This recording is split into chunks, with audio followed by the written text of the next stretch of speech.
The Friday night crowd at Murphy's bar was thick with cigarette smoke and loud conversations. Sarah Martinez sat quietly at the far end of the bar, nursing a club soda and lime. To anyone watching, she looked like just another young woman out for drinks after a long week. Her dark hair was pulled back in a simple ponytail, and she wore jeans and a plain black sweater. Nothing about her appearance suggested she was anything more than an office worker unwinding, but Sarah was far from ordinary. For the past 6 months, she had been working undercover for the Defense Intelligence Agency, tracking a network of military personnel suspected of selling weapons to criminal organizations. Her target tonight was Staff Sergeant Mike Rodriguez, a Marine who was supposed to meet his contact at this very bar. Sarah had spent years in special operations before moving to intelligence work. She was trained in combat, surveillance, and interrogation techniques that most people couldn't imagine. Her small frame, standing just 5 feet 4 inches tall, often made people underestimate her. That was usually their first mistake. The bar was located just outside Camp Pendleton, making it a popular spot for Marines and other military personnel. Sarah had been coming here for weeks, establishing herself as a regular customer. The bartender, Tom, knew her drink order by heart. The other regulars had started to recognize her face. She had carefully built a cover identity as Jessica Williams, a graphic designer who lived nearby. Tonight felt different, though. Sarah could sense tension in the air. She had received intelligence earlier that day, suggesting something big was happening in the weapons trafficking network. Rodriguez was supposed to meet someone important, possibly the person at the top of the operation. As she watched the room through the mirror behind the bar, Sarah spotted Rodriguez walking through the front door. He was exactly as described in his file: tall, muscular, with a thick neck and close-cropped hair. Even in civilian clothes, he carried himself with the rigid posture of a career Marine. His eyes swept the room methodically before he made his way to a booth in the back corner. Sarah turned slightly on her bar stool, pretending to check her phone while keeping Rodriguez in her peripheral vision. He ordered a beer and checked his watch repeatedly. He was clearly waiting for someone. 20 minutes later, a man in an expensive suit entered the bar. Sarah recognized him immediately from surveillance photos. Vincent Castellano was a known arms dealer with connections to several criminal organizations on the West Coast. This was exactly the meeting she had been waiting for. She discreetly activated the recording device hidden in her purse and adjusted her position to get a better view of their table. The two men shook hands and began talking in low voices. Sarah wished she could get closer to hear their conversation, but moving now would risk blowing her cover. As the evening progressed, more Marines filtered into the bar. Most were young enlisted men, fresh from training and eager to blow off steam. They clustered around the pool tables and jukebox, their voices growing louder with each round of drinks. Sarah continued to monitor Rodriguez and Castellano while maintaining her cover. She occasionally smiled at Tom, the bartender, and made small talk with the woman sitting next to her. To anyone watching, she appeared completely absorbed in her own evening out. Around 10 o'clock, things began to change. A group of Marines near the pool tables had been drinking heavily, and their behavior was becoming increasingly aggressive. Sarah noticed one of them, a lance corporal named Davis, according to his friends, staring at her repeatedly. She had seen this type before: young, arrogant, and used to getting what they wanted through intimidation. Davis was tall and broad-shouldered, with the kind of build that came from years of military fitness training. His blonde hair was regulation short, and his face was flushed red from alcohol. He kept making comments to his friends and gesturing in Sarah's direction. Sarah tried to ignore the attention and focus on her mission. Rodriguez and Castellano were deep in conversation, occasionally passing papers back and forth across the table. She needed to find a way to get closer, or at least get better photos of whatever they were exchanging. The situation with Davis escalated when he finally approached her. "Hey there, beautiful," he said, sliding onto the bar stool next to her despite the fact that she hadn't acknowledged his previous stares. "You look lonely over here by yourself." "I'm fine, thanks," Sarah replied politely, not looking away from her phone screen. She had dealt with countless situations like this before, both in her current assignment and during her years in special operations. The key was to de-escalate without drawing attention.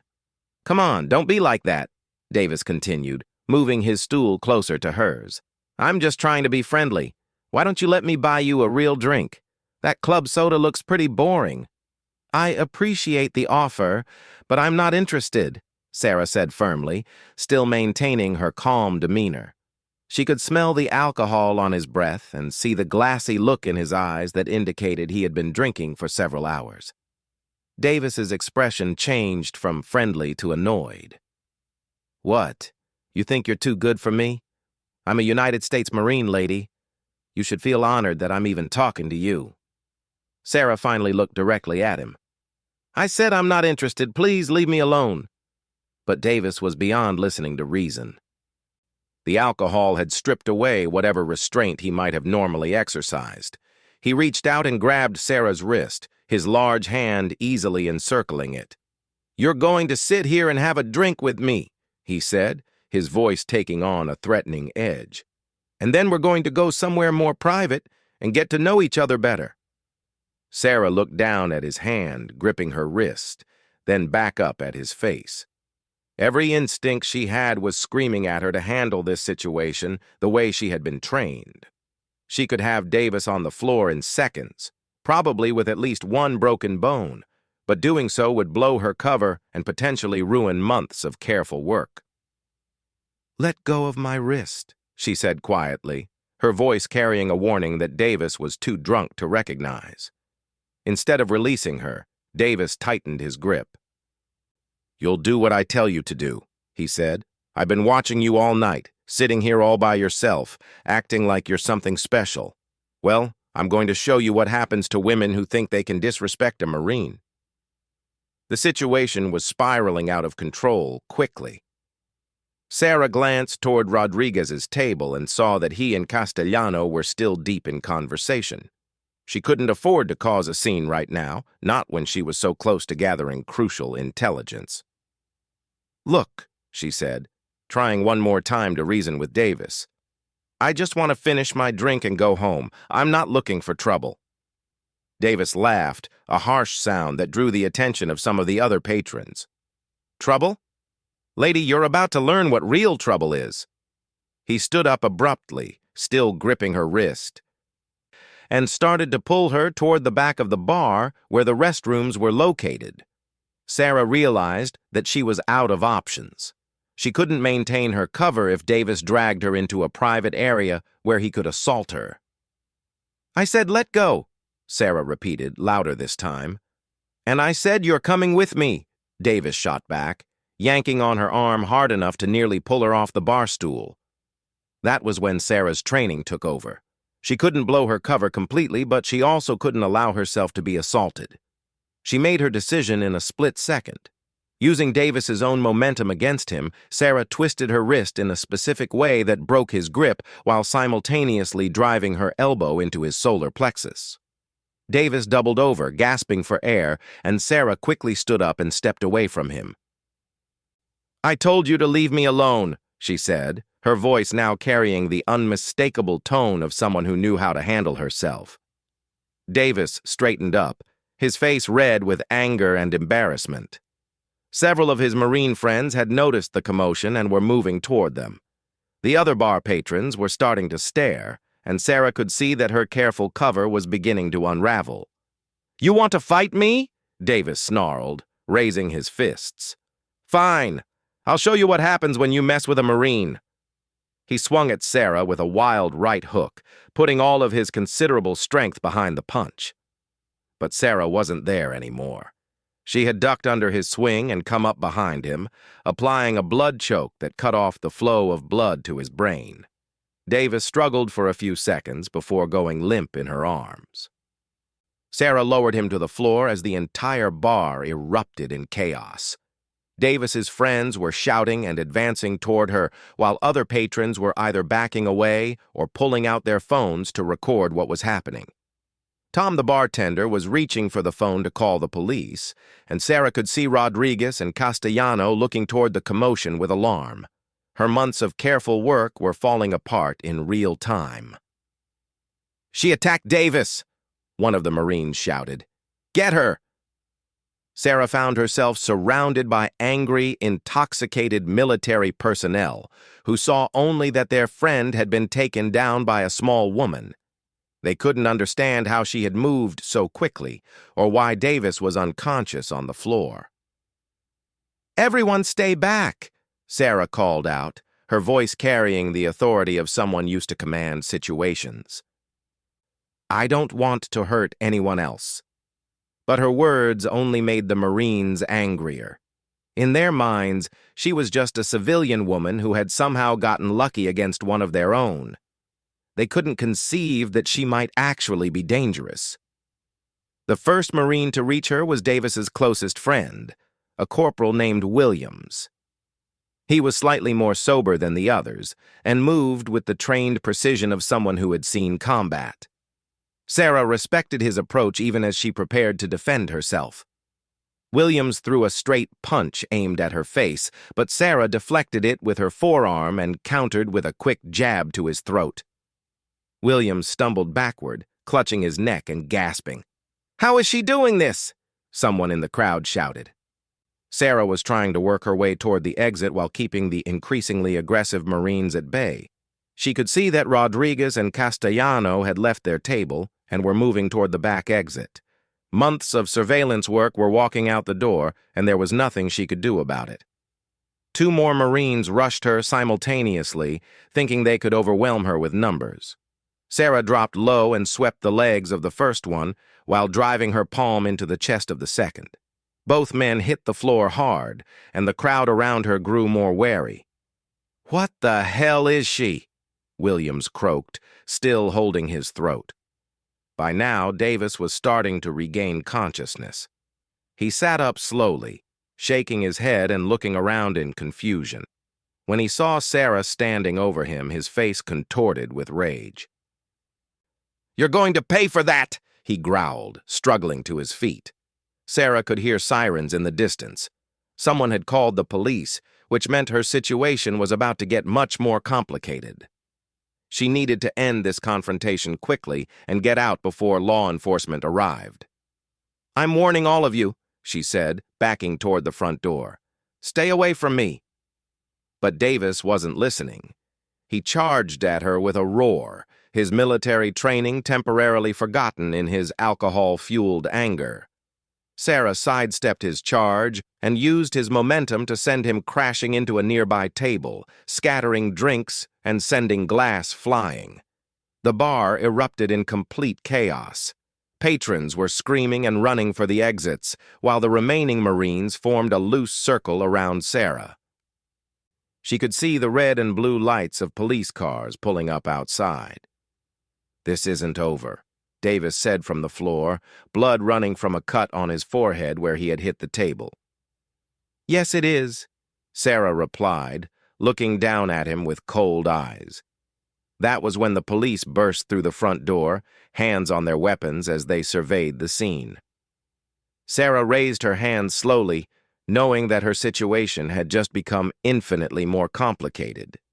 The months of careful planning and cover building were over. Her identity would have to be revealed, and the investigation she had been conducting was compromised. All because one drunken Marine couldn't take no for an answer. As the police began separating the combatants and taking statements, Sarah realized that this night would change everything.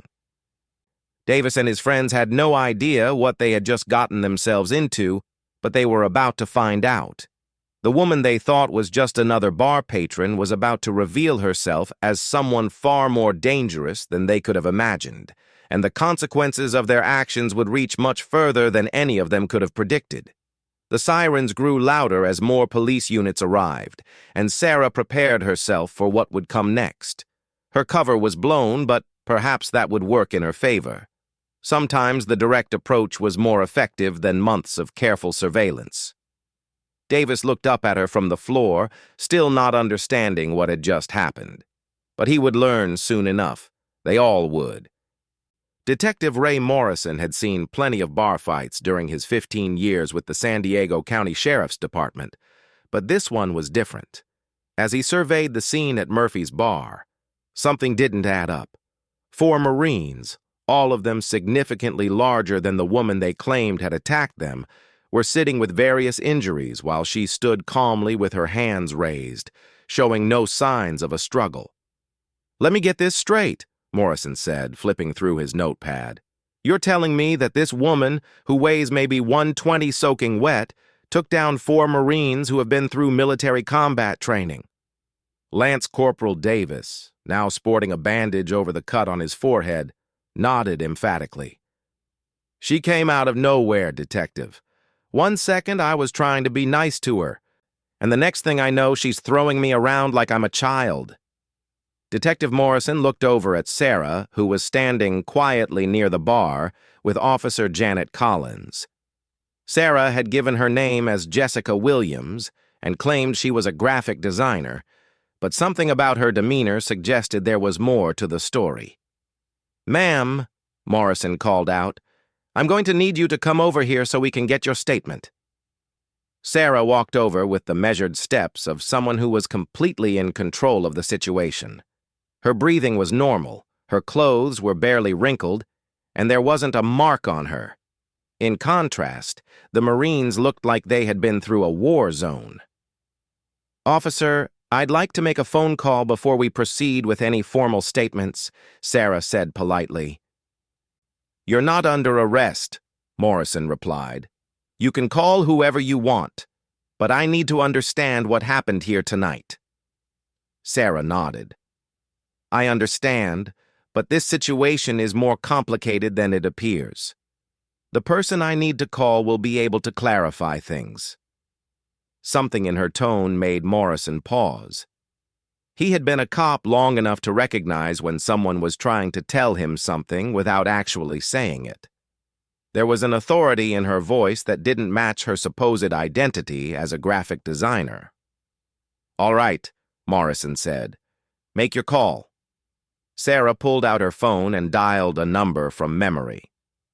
"This is Agent Martinez, badge number 4827, she said quietly. "I need immediate assistance at Murphy's Bar in Oceanside. My cover has been compromised, and I'm currently dealing with local law enforcement." Morrison's eyebrows shot up. "Agent?" He moved closer to hear the rest of the conversation. "Yes, sir," Sarah continued. "Multiple Marines involved. I need someone here who can vouch for my identity and explain the situation to local police." She ended the call and looked at Morrison. "Detective, in about 10 minutes, you're going to receive a call from someone who will explain who I really am and what I was doing here tonight." Davis, who had been listening to the conversation, laughed bitterly. "Agent Martinez? What kind of game are you playing, lady? You attacked me and my friends, and now you're pretending to be some kind of federal agent?" Sarah turned to look at him, and for the first time that evening, her carefully maintained cover persona slipped away completely. When she spoke, her voice carried the unmistakable tone of someone used to commanding respect and obedience. "Lance Corporal Davis, you assaulted a federal agent conducting an undercover operation. You interfered with an ongoing investigation into weapons trafficking, and you threatened to sexually assault me. I suggest you start thinking very carefully about what you say next." The change in her demeanor was dramatic. Gone was the quiet woman who had been sitting alone at the bar. In her place stood someone who radiated confidence and authority. Even Detective Morrison found himself straightening up slightly. Davis, however, was too angry and intoxicated to recognize the shift. "Federal agent? You've got to be kidding me. You're just some woman who got lucky with a few cheap shots." Before Sarah could respond, Morrison's radio crackled to life. "Detective Morrison, you have an urgent call from Deputy Director James Harrison at the Defense Intelligence Agency. Please respond."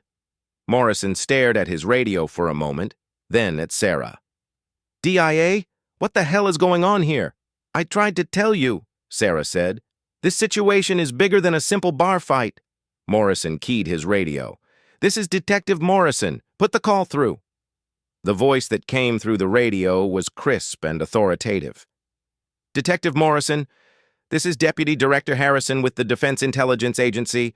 I understand you have Agent Sarah Martinez in custody." "Well, she's not exactly in custody," Morrison replied, still trying to process what was happening. "She's involved in an incident at a bar with several Marines." "Detective, Agent Martinez has been conducting a classified operation for the past 6 months. I'm going to need you to release her to federal custody immediately. I'm also going to need you to secure that location as a crime scene for our investigation." Davis and his friends were listening to the radio conversation with growing alarm. The reality of their situation was beginning to penetrate through the alcohol fog. "Crime scene?" Morrison asked. "Sir, what kind of operation are we talking about here?" "I can't discuss details over an open radio channel," Harrison replied. "But I can tell you that Agent Martinez is one of our most experienced undercover operatives. She's former Special Operations Forces with multiple combat deployments. If she used force against those Marines, it was because they left her no choice." Morrison looked at Sarah with new eyes. Her calm demeanor suddenly made perfect sense. She wasn't a lucky civilian who had gotten in a few good shots. She was a trained federal agent with military experience. "Detective," Harrison continued, "I have federal agents en route to your location. They'll be there in 15 minutes with proper credentials and paperwork. Until then, I need you to treat this as a federal crime scene." Davis had gone pale. "Federal crime scene? What does that mean?" Sarah turned to face him. "It means, Lance Corporal, that you didn't just assault some random woman in a bar. You assaulted a federal agent who was conducting an investigation into military personnel involved in weapons trafficking." "Weapons trafficking?" Corporal Williams croaked, his voice still hoarse from where Sarah had struck his throat. "That's right," Sarah continued. "And your little stunt tonight allowed my targets to escape. Months of careful work building relationships and gathering intelligence just went down the drain because you couldn't control yourselves." Morrison was quickly putting the pieces together. "So when you said you were here as Jessica Williams, the graphic designer—" "That was my cover identity," Sarah confirmed. "I've been frequenting this bar for months, establishing myself as a regular customer while monitoring suspected weapons trafficking activity." Davis shook his head in disbelief. "This is insane. You're telling me you're some kind of super spy?" "I'm telling you that I'm a Defense Intelligence Agency operative with 12 years of military service, including 6 years in Special Operations Forces," Sarah replied. "I've served 3 combat deployments in Afghanistan and Iraq, and I've been conducting undercover operations for the past 4 years." The bar, which had been nearly empty after the initial chaos, was now filling up with law enforcement personnel. Crime scene technicians were beginning to arrive, and Detective Morrison was coordinating with his supervisor over the radio. Within 20 minutes, 2 black SUVs pulled up outside the bar. 4 people in dark suits got out and walked purposefully toward the entrance. The lead agent, a woman in her 40s with graying hair and sharp eyes, approached Detective Morrison. "Detective, I'm Special Agent Catherine Wells with the DIA," she said, showing her credentials. "I'm here to take custody of Agent Martinez and to begin processing this crime scene." Morrison examined her credentials carefully. "Special Agent Wells, can you explain to me what kind of investigation Agent Martinez was conducting?" "I can provide you with the basic details," Wells replied. "Agent Martinez was tracking a weapons trafficking network involving active-duty military personnel. The suspects were using this establishment as a meeting point for transactions involving stolen military weapons and equipment." Davis and his friends were listening to every word with growing horror. What had started as a simple night out drinking had turned into a federal case involving weapons trafficking and assault on a federal agent. "Agent Wells," Morrison said, "what happens to these Marines now?" Wells looked at the 4 men sitting on the bench near the bar's entrance. They all looked considerably more sober than they had an hour earlier. "That depends on several factors," Wells said. "First, we'll need to determine if any of them have connections to the weapons trafficking network we've been investigating. Second, they'll face federal charges for assaulting a federal agent and interfering with an ongoing investigation." Davis stood up shakily. "Agent Wells, we didn't know she was a federal agent. If we had known—" "Lance Corporal Davis," Wells interrupted. "The fact that you didn't know Agent Martinez's true identity doesn't excuse your behavior. According to the statements we've already reviewed, you grabbed her without her consent, threatened her with sexual assault, and then attacked her when she defended herself." Davis's face went from pale to ashen. "Threatened with sexual assault? I never said anything about—" "You told Agent Martinez that you were going to take her somewhere private and show her what happens to women who disrespect Marines," Wells said, reading from her notes. "You physically grabbed her and attempted to drag her toward the back of the bar against her will. How would you characterize that behavior?" The silence that followed was deafening. Davis and his friends were beginning to understand the full scope of their situation. They weren't just dealing with a bar fight anymore. They were facing federal charges that could end their military careers and land them in federal prison. Sarah, meanwhile, was providing a detailed report to Agent Wells about the evening's events. She described the meeting between Rodriguez and Castellano, the documents she had observed them exchanging, and the timing of their departure from the bar. "The subjects left during the initial altercation," Sarah explained. "Rodriguez appeared to recognize that the situation was getting out of control, and they made their exit through the back door." "Did you get any photographs of the documents they were exchanging?" Wells asked. Sarah shook her head. "I was in position to observe, but I couldn't get close enough for clear photos without compromising my cover. When Davis approached me, I was actually trying to work my way closer to their table." Wells made notes as Sarah spoke. "What's your assessment of Rodriguez's awareness of your surveillance?" "I don't believe he made me," Sarah replied. "His departure seemed to be a reaction to the commotion, not to any recognition of my presence, but Castellano appeared more suspicious. He's experienced enough to know when to leave a situation that's turning volatile." As they talked, crime scene technicians were photographing the bar and collecting evidence. The table where Rodriguez and Castellano had been sitting was of particular interest, though both men had been careful to take their materials with them when they left. Detective Morrison approached Agent Wells. "Ma'am, what do you need from the local department going forward?" "We'll need your incident reports and any witness statements you've collected," Wells replied. "We'll also need the security footage from the bar if they have cameras." Morrison nodded. "The owner is cooperating fully. He says he has cameras covering the main floor and the entrance." This was potentially good news for Sarah's case. Security footage would clearly show Davis grabbing her wrist, attempting to drag her toward the back of the bar, and throwing the first punch when she defended herself. It would also show the controlled, professional manner in which she had handled multiple attackers. Agent Wells turned back to Davis and his companions. "Gentlemen, you're going to need to come with us for formal questioning. You'll also need to contact your commanding officers immediately. This incident will be reported through proper military channels." Davis looked like he was about to be sick. "Agent Wells, is there any way we can work this out? We were just drinking and things got out of hand." "We never meant for any of this to happen." "Lance Corporal," Wells said firmly, "you assaulted a federal agent and compromised a months-long investigation into weapons trafficking. This isn't something that can just be worked out. You're facing serious federal charges." As the Marines were being escorted to the federal agents' vehicles, Davis turned back to Sarah. "I'm sorry," he said quietly. "I really didn't know." Sarah looked at him for a long moment before responding. "Lance Corporal, the problem isn't that you didn't know who I was. The problem is how you treated someone you thought was just a civilian woman. That tells me everything I need to know about your character." Davis had no response to that. He climbed into the back of the federal vehicle with the weight of his actions finally sinking in. Agent Wells pulled Sarah aside as the crime scene processing continued.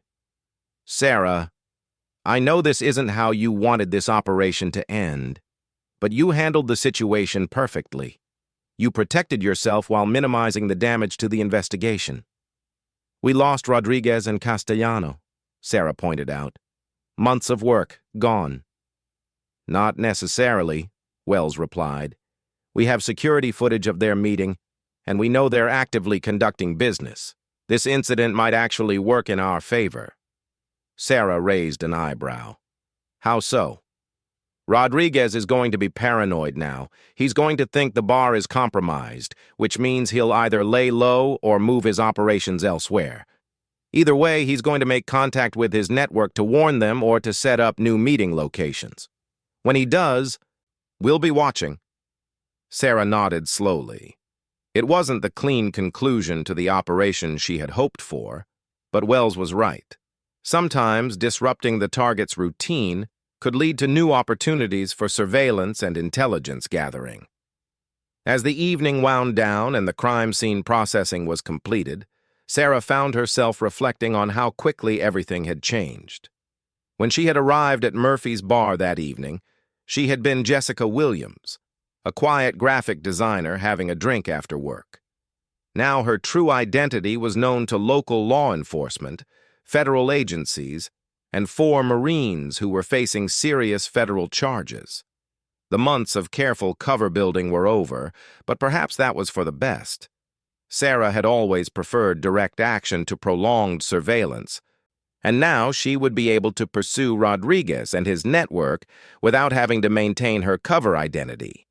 As she climbed into Agent Wells's SUV for the drive back to the federal building, Sarah couldn't help but smile slightly.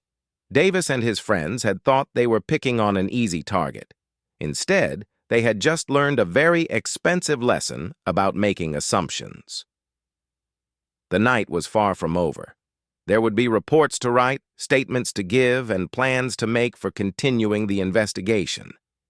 But for now, Sarah was looking forward to dropping the Jessica Williams persona and getting back to being herself.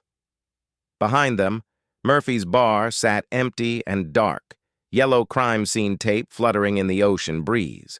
By tomorrow, the story would be all over the local military community. And Davis and his friends would be beginning to understand the true consequences of their actions. 3 weeks after the incident at Murphy's bar, Lance Corporal Davis sat in the waiting room outside his commanding officer's office at Camp Pendleton. His dress blue uniform was perfectly pressed, his shoes shined to a mirror finish, but none of that could hide the fact that his military career was about to come to an end. The federal charges had been filed within 48 hours of the bar incident: assault on a federal agent, interference with a federal investigation, and attempted sexual assault. Each charge carried significant prison time, and the military was preparing to add their own charges on top of the federal ones. Davis thought back to that night constantly, replaying every decision that had led him to this point. If only he had listened when she said no. If only he had walked away. If only he hadn't been drinking. The regrets were endless, but they wouldn't change anything now. The door to the commanding officer's office opened, and Master Sergeant Rodriguez, no relation to the weapons trafficking suspect, stepped out. "Lance Corporal Davis, Colonel Patterson will see you now." Davis stood and walked into the office, coming to attention in front of Colonel Patterson's desk. Patterson was a career Marine with 30 years of service, and his expression showed exactly what he thought of the situation. "Lance Corporal Davis," Patterson began, not looking up from the file on his desk. "In my 3 decades of service, I have never seen a more complete failure of judgment, discipline, and basic human decency." Davis remained at attention, staring straight ahead. There was nothing he could say that would make this better. Patterson finally looked up at him. "Do you have any idea what you've done? Not just to yourself, but to the Corps, to your fellow Marines, And to a federal investigation that was protecting our nation's security? No excuse, sir, Davis replied, his voice barely above a whisper. You're damn right there's no excuse, Patterson continued. You assaulted a federal agent who was conducting an investigation into weapons trafficking. Do you understand that? While she was trying to protect our country's security, you were grabbing her and threatening to sexually assault her. The words hit Davis like physical blows. Hearing it stated so plainly, without any of the alcohol-fueled justifications he had been telling himself, made the reality impossible to deny. Agent Martinez, Patterson continued, is a decorated veteran with multiple combat deployments and 6 years in Special Operations Forces. She has served this country with honor and distinction, and you attacked her because she wouldn't have a drink with you. Patterson stood up and walked around his desk. The federal charges are just the beginning, Davis. The Corps is bringing its own charges against you. Conduct unbecoming a Marine, sexual harassment, assault, and conduct prejudicial to good order and discipline, you're going to be court-martialed, and then you're going to federal prison. Davis felt his knees going weak. The full weight of his situation was finally sinking in. His military career was over. His civilian future was destroyed, and all because he couldn't take no for an answer. Meanwhile, across the country in Washington, D.C., Agent Sarah Martinez was sitting in a secure conference room at DIA headquarters. Despite the disruption to her operation, the investigation had taken an unexpected turn for the better. The security footage from Murphy's Bar was extremely helpful. Deputy Director Harrison was explaining to the assembled team. We were able to identify several other individuals who approached Rodriguez and Castellanos' table that night. Sarah studied the photographs spread across the conference table. I didn't notice these people during my surveillance. They were subtle, Agent Wells explained. Brief handshakes, quick exchanges of what appeared to be business cards. But when we enhanced the footage and ran facial recognition, we found connections to our target network. Sarah nodded as she examined the images. The disruption at the bar had actually caused Rodriguez and Castellano to accelerate their timeline, leading to mistakes that had provided new intelligence leads. What's the current status of Rodriguez? Sarah asked. Harrison pulled up another file. He's gone underground since the bar incident, but we think that's actually good news. His sudden change in behavior has made him stand out to our other surveillance teams. We've identified 3 new locations where we believe he's conducting business. Sarah smiled. So Davis and his friends actually helped us in the long run. In a twisted way, yes, Wells replied. Though I'm sure they won't see it that way when they're sitting in federal prison. The investigation had indeed expanded significantly since the bar incident. The panic that Rodriguez felt after the disruption had caused him to reach out to his entire network to warn them about potential law enforcement surveillance. Those communications had been intercepted, providing DIA with a complete picture of the weapons trafficking organization for the first time. We've identified 12 active participants, Harrison continued, including 3 officers and a senior enlisted member who was providing access to weapons storage facilities. Sarah studied the organizational chart they had assembled. When do we move? Next week, Harrison replied. We want to take down the entire network simultaneously to prevent anyone from destroying evidence or fleeing. It was a satisfying conclusion to months of difficult undercover work. Sarah would have preferred to complete the operation without the drama at Murphy's Bar, but the results spoke for themselves. Back at Camp Pendleton, Davis and his 3 companions were meeting with their military-appointed defense attorneys. The news was not good.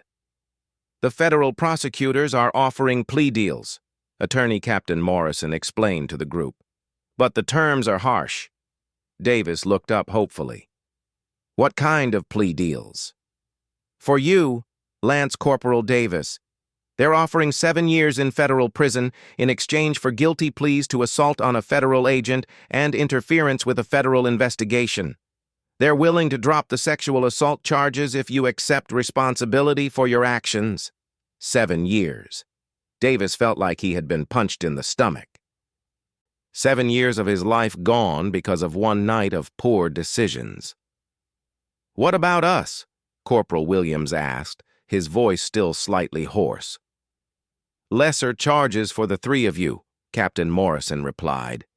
2 to 3 years each, depending on your level of involvement in the assault. The room fell silent as the 4 Marines contemplated their futures. Everything they had worked for, their careers, their reputations, their freedom, was gone. "There is one other option," Captain Morrison added quietly. "Agent Martinez has agreed to meet with you if you want to apologize in person. It won't change the charges, but it might influence the sentencing recommendations."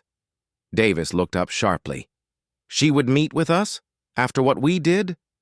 "Apparently, she believes in giving people a chance to take responsibility for their actions," Captain Morrison explained. "But I want to be clear. This is not about getting you a lighter sentence. This is about you acknowledging the harm you caused and showing genuine remorse." Davis thought about it for a long moment. The idea of facing Agent Martinez again terrified him, but he knew he needed to do it. Not for his sentence, but because it was the right thing to do. "I want to meet with her," Davis said finally.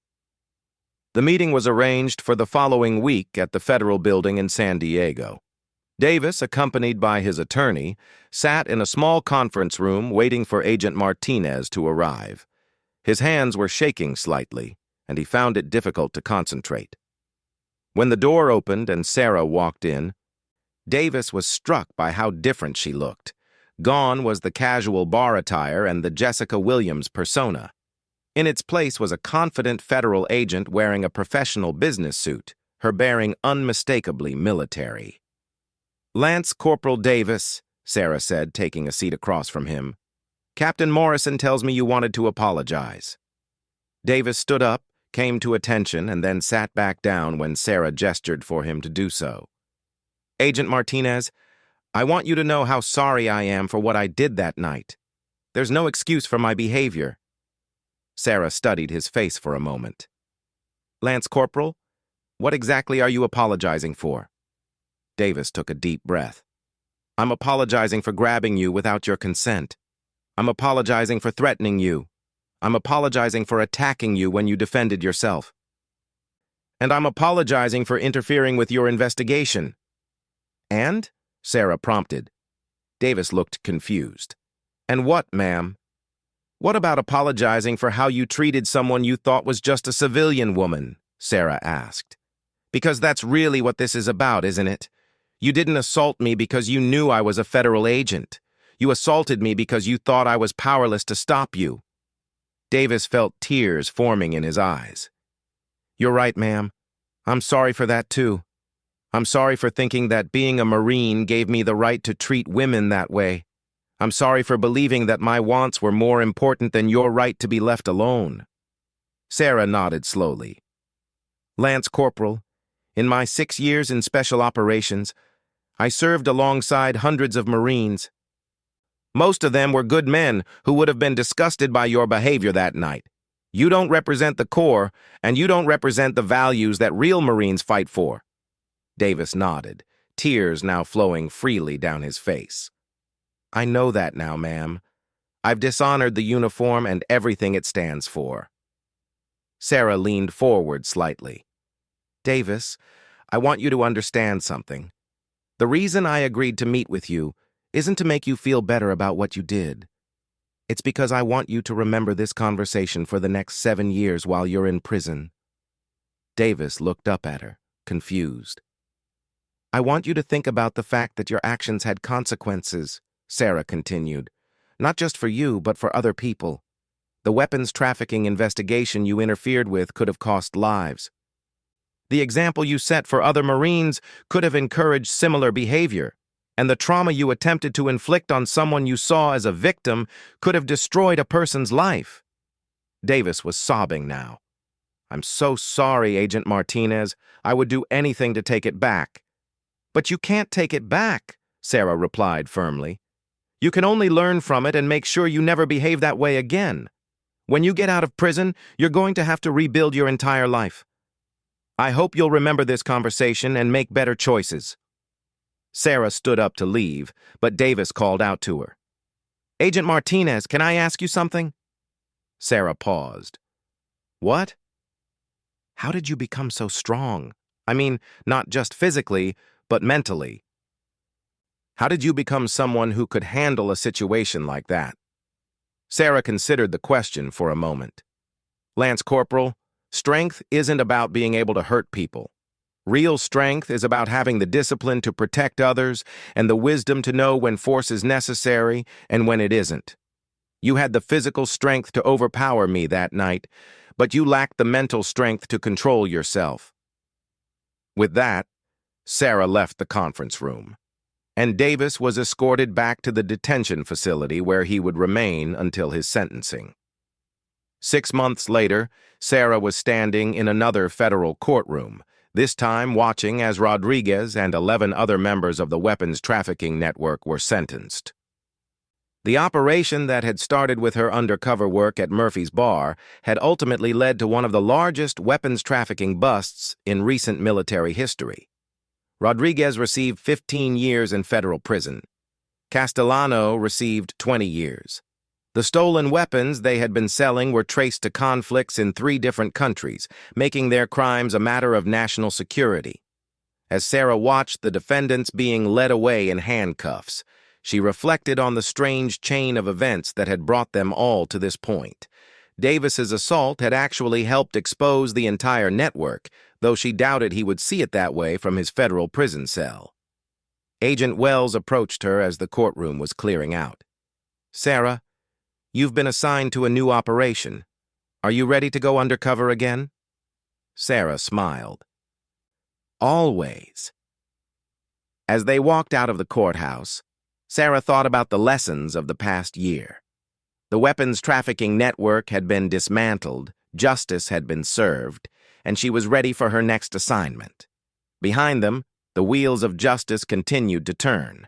Davis and his companions would serve their sentences and hopefully learn from their mistakes. The Marines they had served with would remember their story as a cautionary tale about discipline, respect, and the consequences of poor decisions.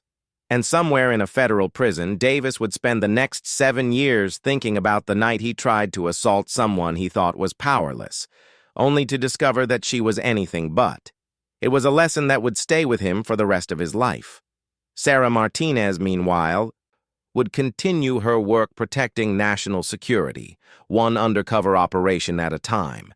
She had proven that strength came in many forms, and that true power came from using that strength to protect others rather than to harm them. The story of what happened at Murphy's Bar became legend in military and law enforcement circles. It was told as a reminder that appearances could be deceiving, that good people could be found in unexpected places, and that justice would always find a way to prevail. For Sarah, it was just another day in a career dedicated to serving something bigger than herself. And that, perhaps, was the most important lesson of all.